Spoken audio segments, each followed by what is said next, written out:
Why is the Prime Minister silent? What is the reason? He should apologize to the students and he should stop this nonsense.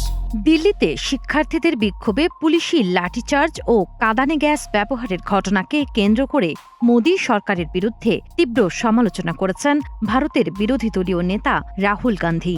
তিনি প্রশ্ন তুলেছেন, শিক্ষার্থীদের ওপর এমন পদক্ষেপের পরও প্রধানমন্ত্রী নরেন্দ্র মোদী কেন নীরব? রাহুলের দাবি, শিক্ষার্থীদের ওপর নির্মম আচরণের জন্য প্রধানমন্ত্রীর প্রকাশ্যে ক্ষমা চাওয়া উচিত এবং এ বিষয়ে সংসদে বিস্তারিত আলোচনা হওয়া প্রয়োজন। সামাজিক মাধ্যম এক্সে তিনি লেখেন, ভবিষ্যৎ নিয়ে ন্যায্য প্রশ্ন তোলায় শিক্ষার্থীদের দমন করা হয়েছে, যা গণতান্ত্রিক মূল্যবোধের পরিপন্থী। কংগ্রেস সভাপতি মল্লিকার্জুন খার্গেও একই দাবি জানিয়ে প্রশ্নপত্র ফাঁসের দায়ে শিক্ষামন্ত্রী ধর্মেন্দ্র প্রধানের পদত্যাগ চান। অন্যদিকে প্রধানমন্ত্রী মোদী নিট প্রশ্নপত্র ফাঁসের সঙ্গে জড়িতদের বিরুদ্ধে কঠোর ব্যবস্থা নেওয়ার আশ্বাস দিয়েছেন।